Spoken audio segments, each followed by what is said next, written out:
Hello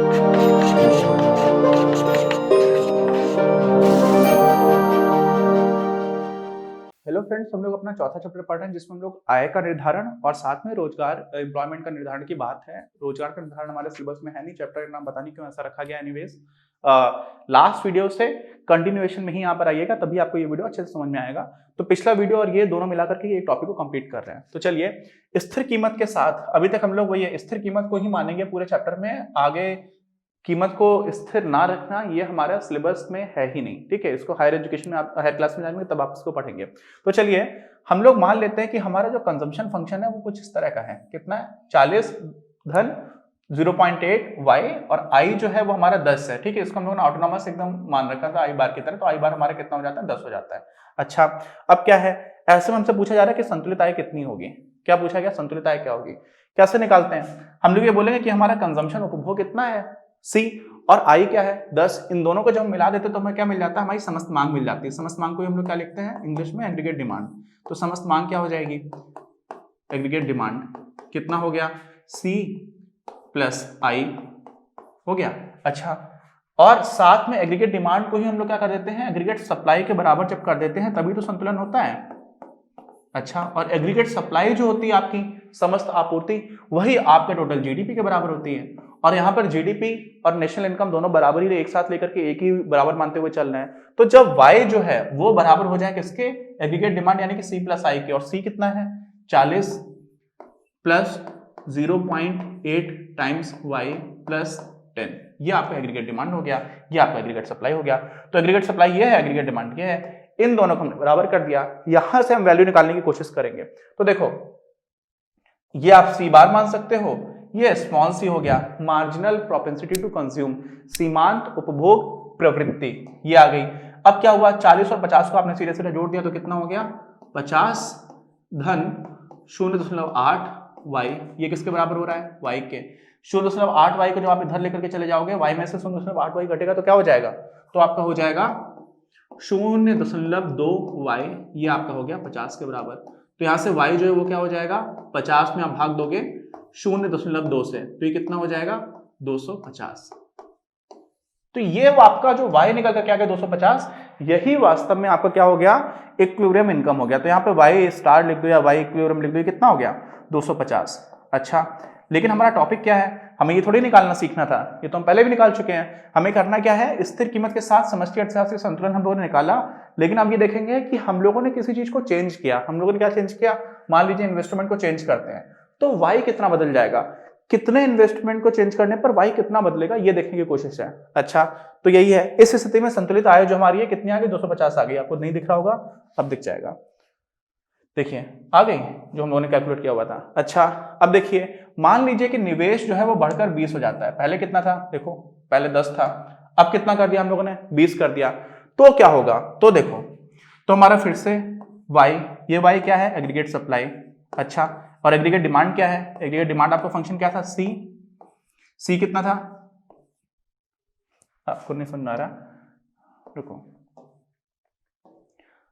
aggregate supply जो है y हो गया, ठीक। जितनी आपकी आपूर्ति है उतना ही आपका इनकम है। अच्छा, एग्रीगेट डिमांड क्या हो गया? 40 धन 0.8 y, ये तो आपका कंजम्पशन हो गया, उपभोग हो गया। और इन्वेस्टमेंट इस बार 10 की जगह 20 है। कितना है? 20। अब इन दोनों को जब बराबर करेंगे तो क्या हो जाएगा?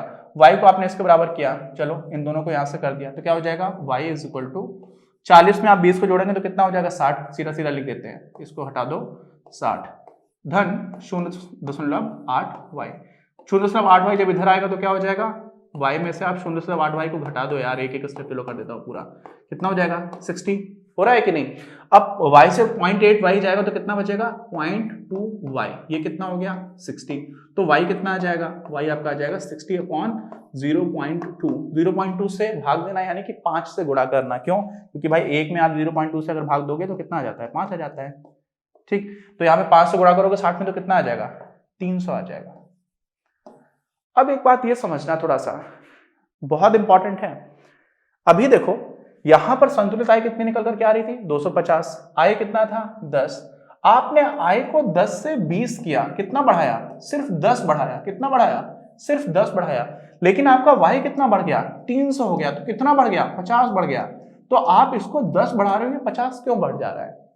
आ रही बात समझ में? देखो, अगर आपको अर्थव्यवस्था में इसका मतलब क्या समझ में आ रहा है, इसको देख करके तो ये लग रहा है कि यार मैं अर्थव्यवस्था में अगर जीडीपी बढ़ानी हो, क्यों? क्योंकि मोदी जी ने क्या बोला था थोड़े दिन पहले कि हमें 5 ट्रिलियन की इकोनॉमी बनानी है। क्या बनानी है? 5 ट्रिलियन इकोनॉमी। हालांकि अभी तो हालत और खराब चल रही है, बहुत सारे कारण है उसके, कोविड-19 भी बहुत बड़ा इशू है। लेकिन अगर अर्थव्यवस्था में हमें जीडीपी का साइज बड़ा करना है तो हम क्या कर सकते हैं? तो यहां से क्या देख करके समझ में आ रहा है कि आप इन्वेस्टमेंट को बढ़ा दो, क्योंकि इन्वेस्टमेंट को आपने थोड़ा भी बढ़ाया, यहां से 10 को 20 किया तो जीडीपी तो आपकी 50 बढ़ गई। तो ऐसा होता है क्या? अब ऐसा होता है नहीं होता है, हमारी बहुत सिंपल इकोनॉमी है पहली बात तो, और दूसरी बात है डेफिनेटली होता है, मल्टीप्लायर इफेक्ट काम करता है, लेकिन एग्जैक्टली कितना होगा उसको देखना पड़ेगा। दूसरी बात, ये तुरंत नहीं होता, इसको होने में बहुत टाइम लगता है। कैसे लगता है, क्यों लगता है, वो समझेंगे। ठीक, अच्छा अभी समझिए, ये तो जो हम लोगों ने किया हुआ था डिस्कस, वही चीज लिखी हुई है। यहां पर आपकी संतुलित आय क्या आ जाती है? 300 आ जाती है निकल करके, यहां पर 300 आ गई थी। ठीक, अच्छा तो यही लिखा हुआ था, आय में ये जो वृद्धि है निवेश में वृद्धि के कारण होती है, जो कि यहां स्वतंत्र व्यय ऑटोनॉमस एक्सपेंडिचर का एक अवयव है। कौन अवयव है ऑटोनॉमस एक्सपेंडिचर का? निवेश। ठीक, अच्छा लेकिन साथ ही में वो जो वृद्धि हुई है, इंपॉर्टेंट बात क्या है? इंपॉर्टेंट बात आप यहां पे समझिएगा कि निवेश में आपने 10 की वृद्धि की है और आपका जो टोटल एक्सपेंडिचर है, उस टोटल जीडीपी है या टोटल इनकम है, उसमें 50 की वृद्धि हुई है। तो ये वृद्धि इतनी ज्यादा क्यों हुई है? ठीक, और किस किन चरणों में हुई है? तो ये सारी चीजें हम लोग अपने अगले वीडियो में देखेंगे, जिसमें आपको ये सारी चीजें एक एक करके समझ में आना स्टार्ट होंगी। और इसी में वो मैंने आपको बताया कि ये चीज तुरंत नहीं हो जाएगी। ऐसा नहीं होगा कि आपने इन्वेस्टमेंट में आज डिसीजन लिया कि आज हम 10 से बढ़ा करके 20 कर देते हैं तो आज ही जीडीपी जो है वो 250 से आपकी बढ़कर के 300 हो गई। नहीं, ये होने में काफी टाइम लगता है, इसके बहुत सारे साइकिल्स होते हैं। क्या होते हैं? बहुत सारे साइकिल्स।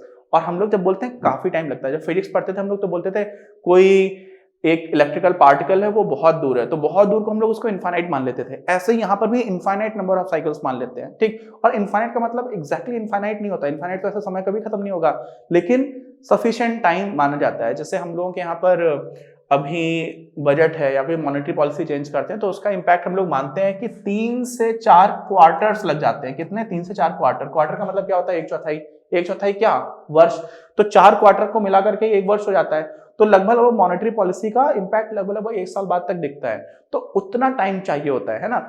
जरूरी नहीं है, हमारी अर्थव्यवस्था की बात की है तो यहाँ पर ये 250 से 300 तुरंत नहीं हो जाएगा। हमें यहाँ पे तो तुरंत दिख गया था, जो भी हम लोगों ने कैलकुलेशन की थी यहाँ तो तुरंत देख लिया हम लोगों ने कि भाई यहाँ पर देखो 250 से आपका 300 पहुंच गया है। तो वो जो कैलकुलेशन है वो आपको बता देती है यहाँ पर कि तुरंत पहुंच जा रहा है, जबकि इतना आसानी से ऐसा होता नहीं है। तो वो कैसे कैसे हो रहा होता है, वो पूरी जो मैकेनिज्म है उसको हम लोग मल्टीप्लायर मैकेनिज्म बोलते हैं। क्या बोलते हैं? मल्टीप्लायर।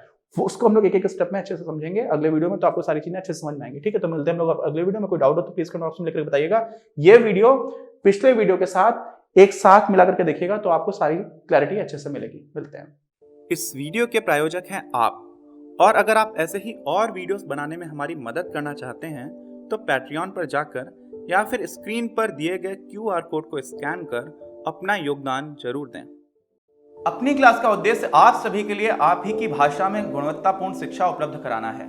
कक्षा 12 तक के सभी प्रमुख विषयों पर हम वीडियोस बना रहे हैं और कुछ विषयों पर वीडियोस आपके अपने चैनल अपनी क्लास की ही अन्य प्लेलिस्ट पर अपलोड भी हो चुके हैं। ज्ञान के प्रकाश से देश को सशक्त बनाने के हमारे इस प्रयास में इस चैनल को सब्सक्राइब करके और लोगों के साथ शेयर करके अपना बहुमूल्य योगदान जरूर दें। पढ़ेगा इंडिया तो बढ़ेगा इंडिया।